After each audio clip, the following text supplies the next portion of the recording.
नमस्कार दोस्तों, versus of wisdom में आपका स्वागत है। आज हम श्रीमद्भागवत पुराण के प्रथम स्कंद के 14वें अध्याय का अध्ययन करेंगे, जिसमें राजा परीक्षित द्वारा कलयुग के प्रभाव का अनुभव और उनके द्वारा धर्म की रक्षा के लिए किए गए प्रयासों का वर्णन है। इस अध्याय में हम देखेंगे कि कैसे एक राजा अपने कर्तव्य पथ पर चलते हुए अधर्म का विरोध करता है। अपने राजमहल के प्राचीर पर खड़े महाराज युधिष्ठिर ने आकाश की ओर देखा। उनकी आंखों में चिंता के भाव थे। कुछ समय से उन्हें अजीब सा अनुभव हो रहा था, जैसे कोई अनदेखा परिवर्तन हवा में घुला हो। उन्होंने गहरी सांस ली और अपने हृदय में उठते विचारों को समझने का प्रयास किया। कृष्ण, उनके प्रिय मित्र, उनके मार्गदर्शक, उनके भगवान, क्या वह वास्तव में इस धरती को छोड़ने की तैयारी कर रहे थे? युधिष्ठिर ने अपने चारों ओर देखा। प्रकृति में कुछ बदल रहा था। पक्षियों का कलर अब पहले जैसा मधुर नहीं था, बल्कि उनमें एक अजीब सी बेचैनी थी। फूलों की सुगंध में भी वह मादकता नहीं थी जो पहले हुआ करती थी। उन्होंने महसूस किया कि प्रकृति स्वयं शोक में डूबी हुई थी, जैसे वह भी जानती हो कि उसके परम प्रिय श्री कृष्ण जल्द ही इस भौतिक जगत से विदा लेंगे। भीम की आंखों में भी चिंता के भाव थे। अर्जुन अस्वस्थ लग रहे थे। नकुल और सहदेव भी मौन थे। युधिष्ठिर ने धीरे से कहा, क्या तुम भी महसूस कर रहे हो? द्वारका से आने वाले संदेशों में कुछ अलग है। कृष्ण के बारे में कोई समाचार नहीं, केवल यादवों के आपसी कलह की बातें। अर्जुन ने सिर हिलाया।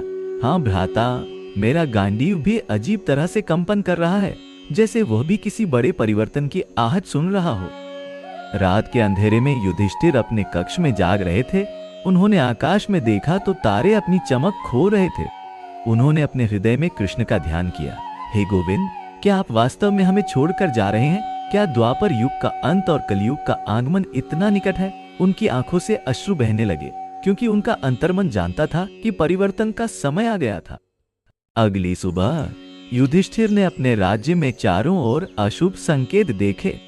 गायें कम दूध दे रही थीं, बच्चे माताओं का अनादर कर रहे थे और लोगों के बीच झूठ और धोखाधड़ी बढ़ रही थी। उन्होंने एक वृद्ध ऋषि से पूछा, यह सब क्या हो रहा है? ऋषि ने गंभीरता से उत्तर दिया, महाराज, ये कलयुग के लक्षण हैं। जब भगवान श्री कृष्ण इस धरती को छोड़ेंगे, तब धर्म का पतन और अधर्म का उदय होगा। उन्होंने भगवान से प्रार्थना की, हे जगन्नाथ, आपकी लीला अपरंपार है। आप जब चाहे आते हैं और जब चाहे जाते हैं। हम आपके दास हैं। आपकी इच्छा के अनुसार ही सब होता है। उनके मन में एक अजीब शांति थी, क्योंकि वे जानते थे कि कृष्ण कभी वास्तव में दूर नहीं होते। वे हमेशा भक्तों के हृदय में निवास करते हैं। एक दिन युधिष्ठिर ने देखा कि सूर्य के चारों ओर हालो बन गया है। आकाश में बिना बादलों के बिजली चमक रही थी। उन्होंने अपने गुरु व्यासदेव को बुलाया और पूछा, गुरुदेव, ये सब क्या संकेत हैं? व्यासदेव ने गंभीरता से कहा, पुत्र, ये सब दिव्य संकेत हैं। श्री कृष्ण अपनी योग माया समेट रहे हैं। वे अपने धाम वापस जाने की तैयारी कर रहे हैं। युधिष्ठिर ने अपने स्वप्न में द्वारका को समुद्र में डूबते देखा। उन्होंने यादवों को आपस में लड़ते और एक दूसरे का वध करते देखा। और सबसे अधिक विचलित करने वाला दृश्य था कृष्ण एक वृक्ष के नीचे विश्राम करते हुए और एक शिकारी का तीर उनके पैर में लगता हुआ। युधिष्ठिर चीख उठे और उनकी नींद टूट गई। उनका शरीर पसीने से तर था और हृदय तेजी से धड़क रहा था। अगले दिन अर्जुन द्वारका से लौटे। उनका चेहरा पीला था और आंखें लाल थीं। अर्जुन ने कांपते स्वर में कहा, भ्राता, यादव वंश का विनाश हो गया है। वे सब आपस में लड़कर मारे गए। और अर्जुन की आवाज रुक गई। युधिष्ठिर ने धीरे से पूछा, और कृष्ण? अर्जुन के नेत्रों से अश्रुधारा बह निकली। वे युधिष्ठिर ने अपने सिंहासन पर बैठे हुए गहरी सांस ली। उनके मन में शोक था, लेकिन साथ ही एक अजीब शांति भी थी। वे जानते थे कि यह सब कृष्ण की दिव्य योजना का हिस्सा था। उन्होंने अपने भाइयों से कहा, अब हमारा समय भी आ गया है। कलयुग आरंभ हो चुका है। हमें भी इस भौतिक संसार से विदा लेने की तैयारी करनी चाहिए। युधिष्ठिर ने अपने मंत्रियों को बुलाकर कहा, परीक्षित को राज्य का उत्तराधिकारी बनाओ। वह अभिमन्यु का पुत्र है और कृष्ण के आशीर्वाद से बचा है। वह धर्म की रक्षा करेगा जब कलियुग अपने पूर्ण प्रभाव में होगा। मंत्रियों ने सिर झुकाकर स्वीकार किया, हालांकि उनकी आंखों में भी अश्रु थे, क्योंकि वे समझ गए थे कि पांडव भी जल्द ही महाप्रस्थान के लिए तैयार हो रहे हैं। एक शांत सायंकाल युधिष्ठिर अपने महल की छत पर बैठे कृष्ण के दिव्य लीलाओं का स्मरण कर रहे थे। उन्होंने याद किया कि कैसे कृष्ण ने कुरुक्षेत्र के युद्ध में उनका मार्गदर्शन किया था, कैसे उन्होंने द्रौपदी की लाज बचाई थी और कैसे वे हमेशा संकट के समय उनके साथ खड़े रहे थे। युधिष्ठिर के होठों पर एक मुस्कान आई। हे माधव, आपकी लीला अद्भुत है। आप आए और अपना कार्य पूरा करके चले गए, लेकिन आपका प्रेम और आपके उपदेश हमेशा हमारे साथ रहेंगे। युधिष्ठिर ने भागवत धर्म के सिद्धांतों को अपने राज्य में फैलाने का निर्णय लिया। उन्होंने ऋषियों और विद्वानों को आमंत्रित किया और कहा, कृष्ण के संदेश को हर घर तक पहुंचाओ। लोगों को बताओ कि भले ही कलियुग में अधर्म का बोलबाला होगा, लेकिन भगवान के नाम का कीर्तन उन्हें मुक्ति दिलाएगा। उन्होंने व्यासदेव से विशेष अनुरोध किया कि वे कृष्ण की लीलाओं को लिपिबद्ध करें, ताकि आने वाली पीढ़ियां भी उनसे प्रेरणा ले सके। एक रात युधिष्ठिर ने अपने ध्यान में कृष्ण के विराट रूप का दर्शन किया। उन्होंने देखा कि कृष्ण अनंत ब्रह्मांडों के स्वामी हैं और यह सारा संसार उनकी माया का खेल है। उन्होंने महसूस किया कि जन्म और मृत्यु, आना और जाना सब दिव्य नाटक का हिस्सा है। युधिष्ठिर के हृदय में अब कोई शोक नहीं था, केवल दिव्य प्रेम और ज्ञान का प्रकाश था। प्रभात की पहली किरणों के साथ युधिष्ठिर ने अपने भाइयों और द्रौपदी को एकत्र किया। उन्होंने कहा, मेरे प्रियजनों, कृष्ण हमारे जीवन का केंद्र थे। अब जब वे अपने दिव्य धाम वापस चले गए हैं, तो हमारा भी समय आ गया है।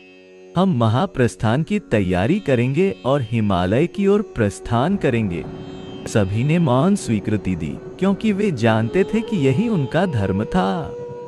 युधिष्ठिर ने अपने राज्य के लोगों से विदा ली।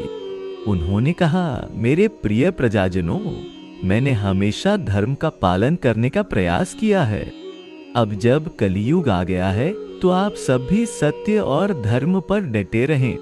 याद रखें, भले ही कृष्ण दिखाई न दे, वे हमेशा हमारे हृदय में विराजमान हैं। लोगों की आंखों में आंसू थे, लेकिन उनके हृदय में अपने राजा के प्रति गहरा सम्मान था। अपने अंतिम दिनों में युधिष्ठिर अक्सर कृष्ण की गीता के उपदेशों पर चिंतन करते थे।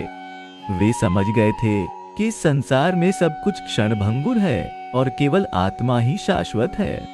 उन्होंने अपने मन में कृष्ण से कहा, हे गोविंद, आपने मुझे सिखाया कि कर्म करना हमारा धर्म है, लेकिन फल की चिंता नहीं करनी चाहिए।